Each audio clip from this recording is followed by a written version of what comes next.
Gotta say, I'm very disappointed in this wrestling film. There wasn't a single steel chair shot.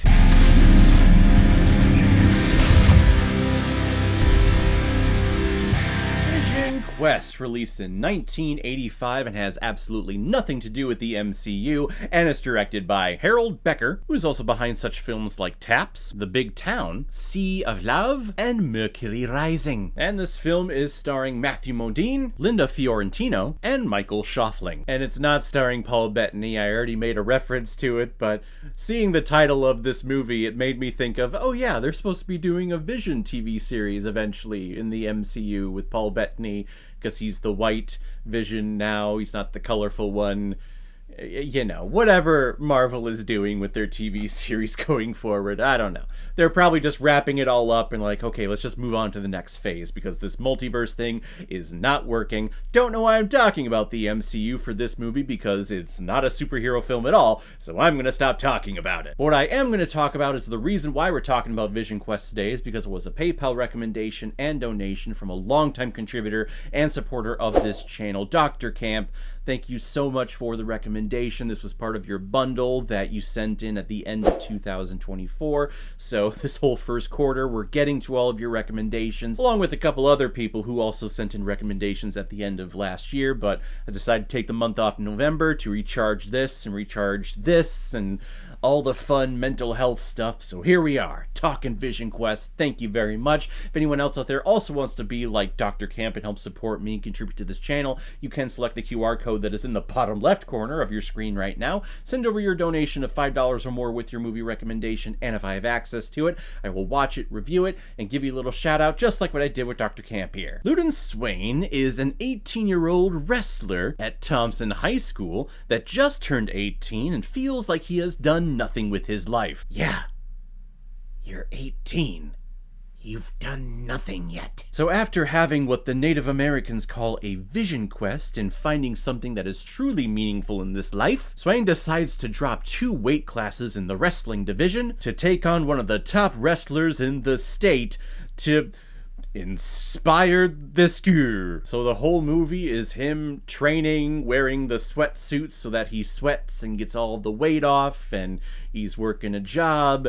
He sees this girl who's homeless and he's like, hey, why don't you come live with me and my dad, because mom is gone and we have an extra room and you're really pretty, you're really hot, and I really want you to come over so I could possibly have a chance at you, but, you know, grow and mature and become a man along the way. This is my first time watching this movie, the first time I've heard about this movie, actually, and in the cheesy, campy 80s, gosh, I'm gonna solve all of our schools and societal problems with sports, I found it to be very charming, and I was entertained and I was engaged for the majority of it.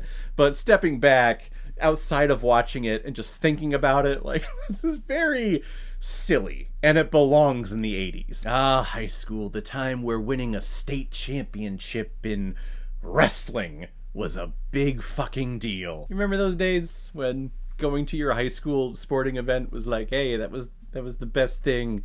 It was so important because I have no other things or responsibilities in my life other than this high school and its sports teams. Yeah, it's just so important. I am making fun of this plot a lot right off the bat, and I don't mean to, because like I said, I actually did have a good time, and actually watching Matthew Modine, who is our protagonist, he's our main character, he's on screen for the majority of this story. I mean, this is him having this vision quest. I don't know why they call it Vision Quest, because he's not Native American. He has a Native American friend in school that talks about some Native American stuff, but he just mentions a vision quest at one point in the movie, and then that's the title of the film. It's another white man taking something from the Native Americans. Yeah, that's what we do. But while watching the film, I think Matthew Modine is very charming. I like this character of Swain, who, I mean, yeah, wants to challenge himself. The reasons that he comes up with, again, he says, I'm 18, I've done nothing with my life.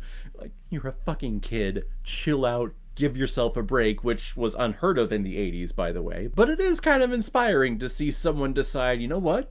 I'm going to drop 2 weight classes because I can, and I believe in myself, and I'm going all in on this. So to see that determination and discipline and strict lifestyle in a character, it's a little inspiring. And then Linda Fiorentino, who plays Carla, she is the girl that they basically pick up at a car repair shop, and she's without a car. She was trying to get to Jersey, but now she doesn't have a car, so she's just stuck and stranded.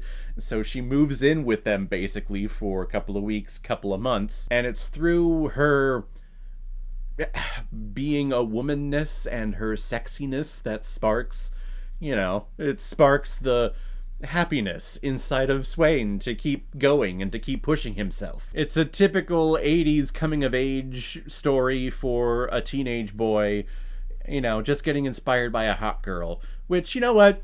That's great motivation, in my opinion. It works. And hell, they even made amateur wrestling kind of enjoyable and entertaining while watching it cinematically in this movie. You watch amateur wrestling in the Olympics, and I'm sorry, that stuff is boring as all hell. You gotta set up a ring with 3 ring ropes, and you have to throw in steel chairs and sledgehammers and ladders, and people jumping off the ropes. That's when it becomes entertaining. But there was none of that here. Vision Quest was surprisingly an okay time. I laughed at its silliness a lot of the time, but I also sat back and kind of relaxed a little bit, because the 80s, when it comes to coming-of-age teenage films, it was a simpler time. It wasn't so complex as they are nowadays. And if wrestling can bring a community and a school together, then by God, this film is so goddamn important. I'm gonna give Vision Quest 3 out of 5 Blu-rays.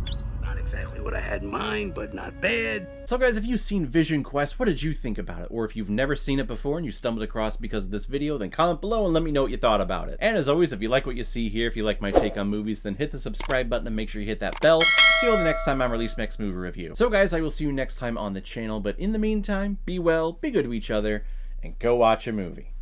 Take care, guys.